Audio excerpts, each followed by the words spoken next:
Okay, so what? Let's let the reader in on, or the viewer, I should say, in on things. What were you diagnosed with? Oh, well, at that time, I was diagnosed with a sarcoma, they call it. What's a sarcoma? Well, a sarcoma is a type of cancer, but I did not have that. I was not properly diagnosed at that time. Okay. And I was later diagnosed with something called a desmoid tumor. So okay, it's a tumor. So you got a growth. I got a growth. Where's going. the growth? It's on my. It's like left pec right here. Okay. You can see it. Here you go. I've got a B cup on this side and a furry A cup on this side. Furry A cup. That's so it's not a furry B cup. Well, it can be. Uh-huh. But sometimes I have to shave it for certain events. So you got a lump. I do. Thing. It's like a small golf ball of a lump. Okay. And it causes me nothing but grief sometimes. Yeah. But it's gotten better. So we're both Gen X guys. Yep. We're both 76 babies. So we're in our early 40s or mid 40s, or getting close to the mid 40s now. Have you had someone in your life with this, with a tumor? I don't. I mean, I've known patients that I've taken care of. Because you're in the healthcare profession. You're a nurse. 18 years. Yeah.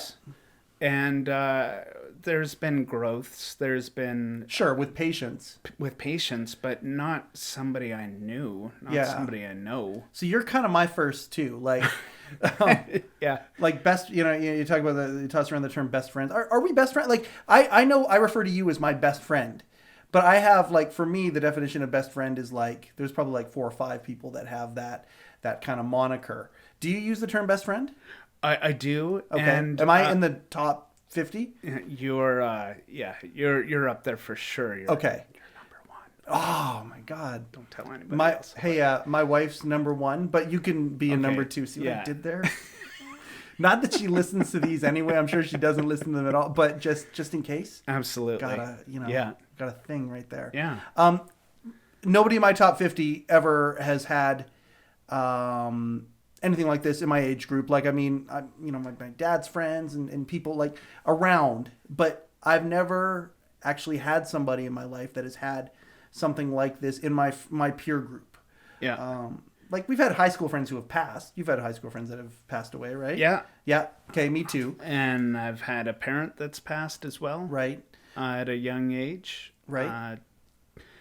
There's lots of people who have passed, and we've celebrated their, their time. Right. But absolutely, something like this in our age group, it's kind of new for you. It's new for me too, right? Yeah. So talk about the lump a little bit. As of recording this, you've known for about a year. Yes. So right? You've had it for a year. May of 2019, I started feeling something. Okay. Just a little hard lump, but I'm lumpy and bumpy. Okay. I've got bumps all over my body. Yeah. I've had lipomas removed. Okay, these are those like little fatty deposits and things absolutely. like that. Yeah. Okay. And then all of a sudden, this one's not feeling so movable like the other one. So if you have a lump of any type, I strongly suggest going to see your doctor as soon as possible about it. Because what's amazing about this is it foreshadows something else, but it finding out about this has probably saved my life.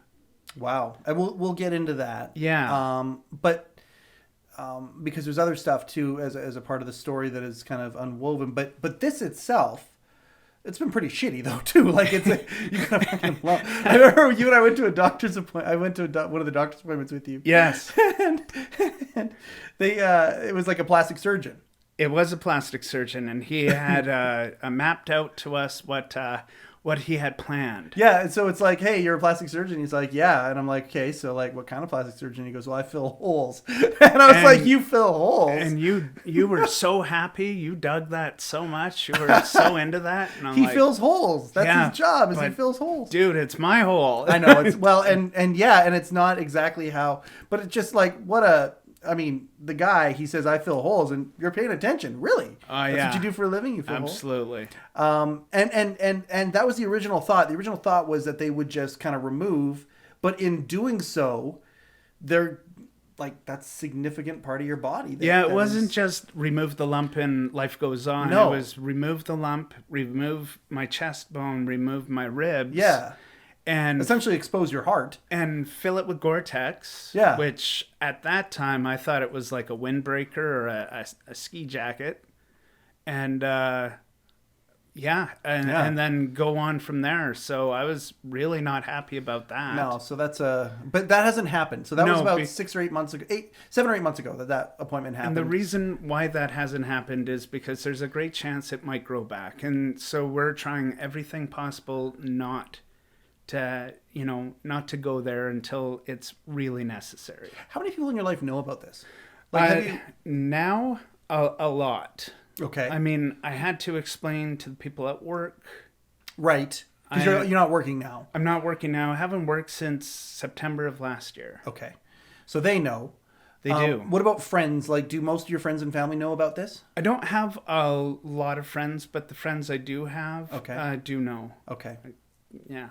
Have you noticed, have anybody ghosted you since, or looked at you, even not even necessarily ghosted you, but look at you differently since you've kind of brought this news forward? I think the people that I've, worked with and are very understanding, they keep their distance, I think, only because they don't know where I'm at. They don't want to interrupt what I'm doing. But when I decide to come into their lives, they're happy to have it. Gotcha. So it's a little different. Is it awkward on your part to talk about it with people? Some people, if they don't know already and it's a new person, and then all of a sudden it's like an awkward stumbling, like right. But besides that, no, it's not. See, I've always been on the other side of that too. It's like, catching up with, hey man, how you doing? I'm okay. Went through this bout of shingles. And I'm like, oh shit, like you went through shit, like, and it's horrible. Like, I'm not making fun of shingles. Like, shingles, you don't want to go through that. Nope. Shingles is awful. But it's one of those things where when sometimes people, they don't know what to say, and so they don't say anything at all, and they just kind of like. And I found that, and seeing you go through this, and I forget what my first response was when you told me. Something about an alien coming out of your chest. I think that's what I think I made some sort of alien reference of some sort. I think it was Ghostbusters actually, because it might have been. So I named it Elmo. Yes. And the reason for that is I'm a big Ghostbusters fan, just the original. Yeah. And name your destructor. Right. And so naming your destructor for Ray was the Stay Puft Marshmallow Man. Remember it well. And for me, it was Elmo. I remember watching that show with my son. Yep. I have 2 kids. Yep. Morgan, Lachlan. Hey, how are you? I got love names for them.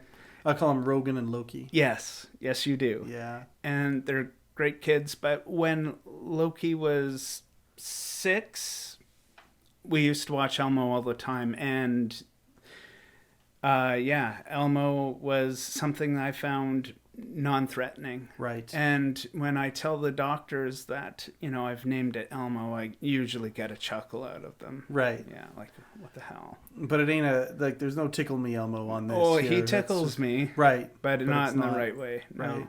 Okay. So when I have a bout, it'll look like I'm having a heart attack. Now imagine being at a restaurant before COVID-19.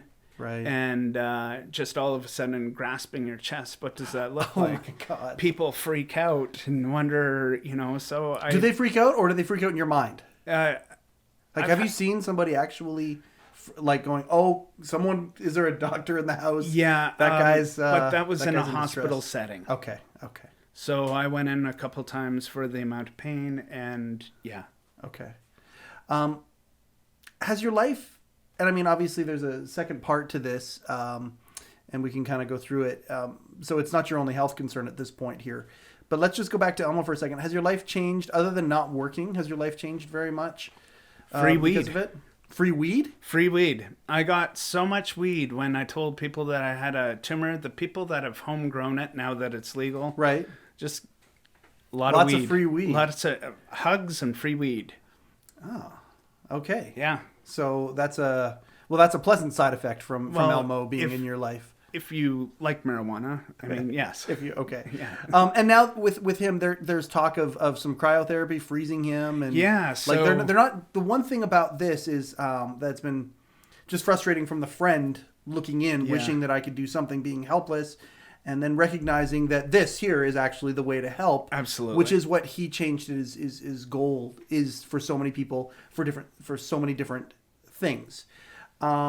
But at the end of the day, I mean, I've been helpless and I've been frustrated watching in my opinion, the lack of action as to what to do with this thing. And has that been have you been frustrated that it's moved too slow? It's been a year. They've got you on a couple drugs, but they've talked about cryotherapy. That hasn't happened. They've talked about other things. Is that frustrating to you?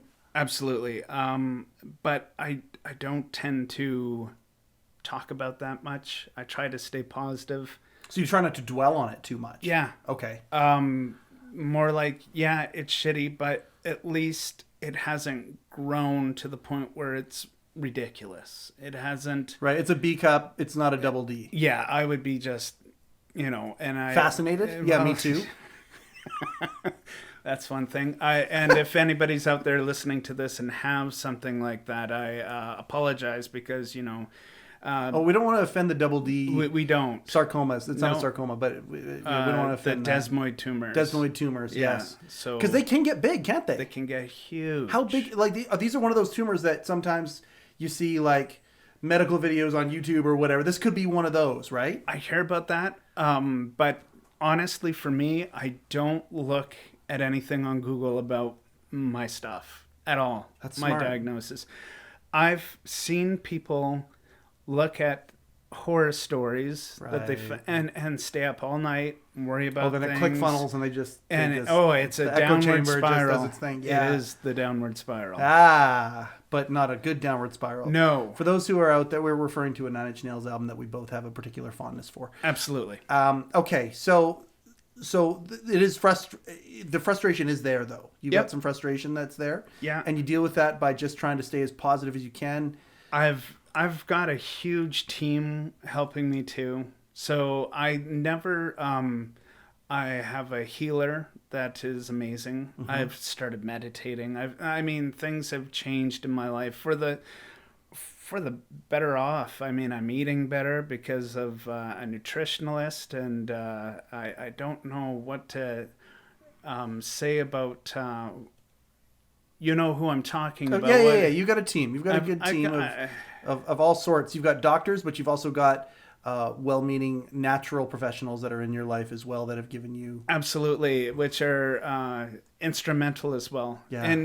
And what's real funny is when I talk about this to my doctor and say, I've got a healer, I've got this going on, they're like, that's awesome. That's great. That's cool. And they haven't interfered with what the doctor has said to do, and they're not interfering with each other. No, they want to make sure that I'm getting the best benefits. They might ask me to stop doing something while taking a certain medication, or the vice versa. They might ask me to stop doing something, but they're very respectful. And that's kind of... That's huge. But it's also new. I don't know of a lot of... I don't know. Well, you've been in the medical profession for a long time, so you've got a pretty educated opinion on what you're about to say. So meds. Yeah, okay. And that hasn't been for the experience. elderly. Shove a bunch of meds at them, and they try to do a holistic, approach. But try and eat healthy, but take all these. And try and eat healthy, but we're feeding everybody the same food.